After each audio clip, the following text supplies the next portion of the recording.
My name is Lori. Welcome to my channel. We are quilters, and this is Upskill Monday. Good morning. Honey is here to help us. We are going to work on some blocks for Upskill Monday.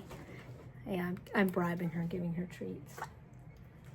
But she loves to help. She is such a good helper dog.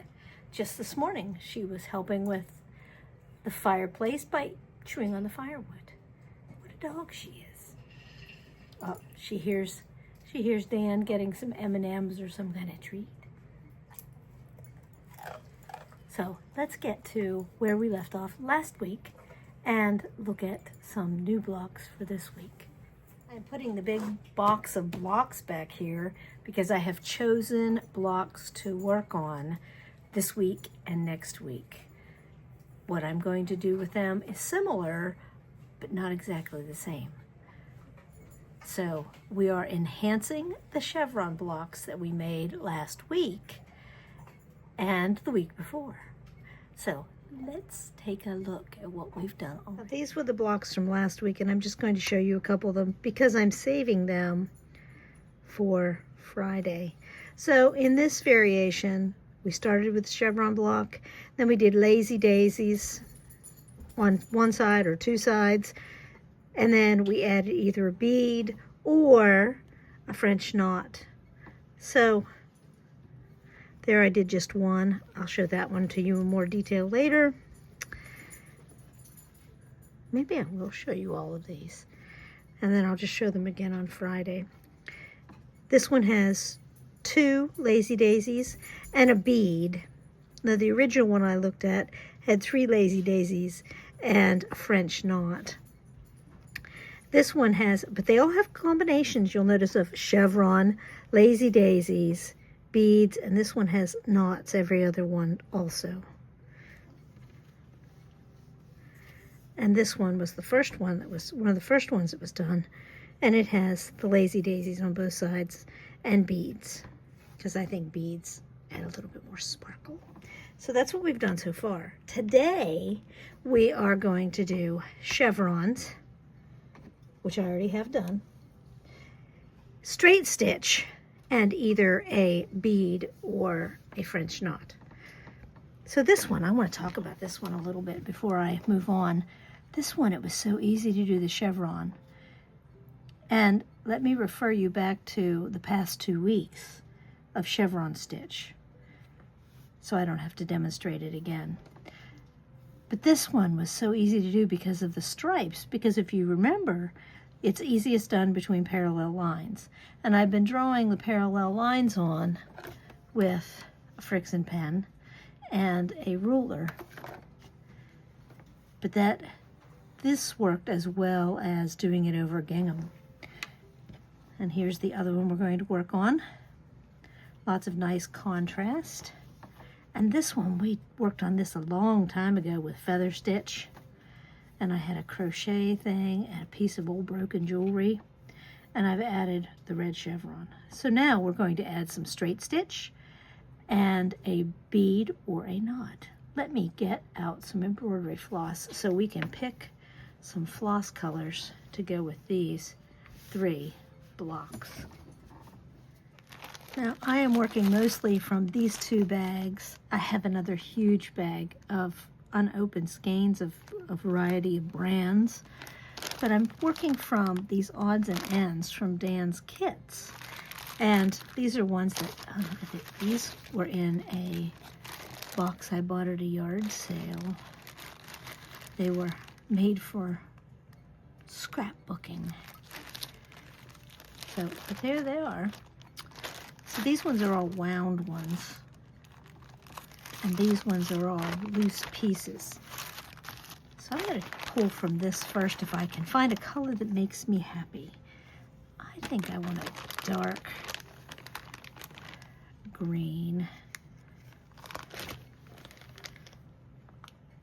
for, ooh, I like the dark green for this. And since my straight stitches are going to be, that's a very pretty color green. And it's different. Oh, look at that. And a lighter green for that. And then I will go to the beads after I put these on. Let me get a needle and I will show you what I'm going to do for stems and leaves for the embellishment on the chevron.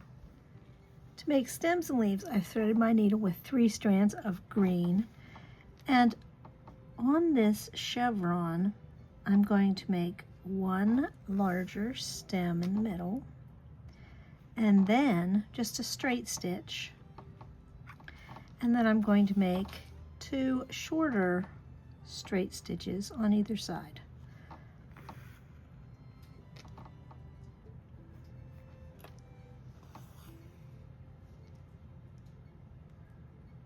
Nothing really fancy. Nothing terribly exciting. And you could, as you put your needle down through, you can position it to come up where you want it to come up.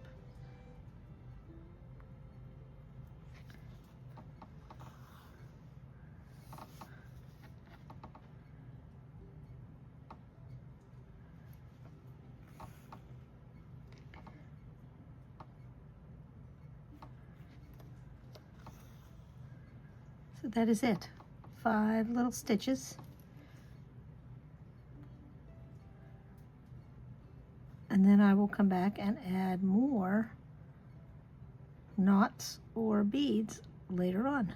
Let me get to this and add my 5 stitches to all of the little platforms.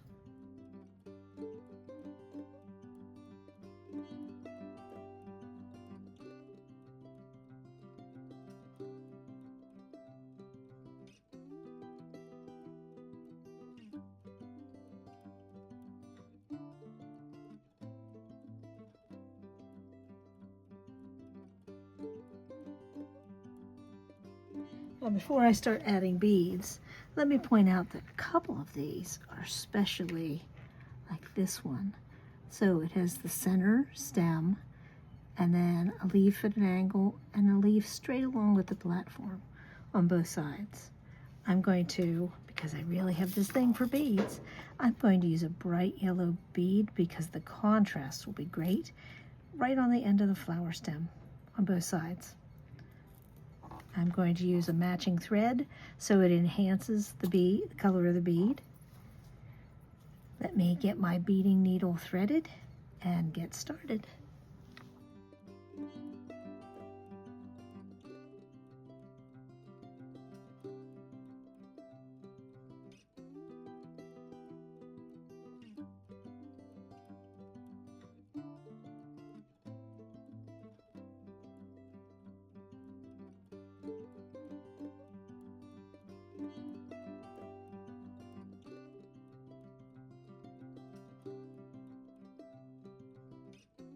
And here is the finished piece with the seed beads sewn on top.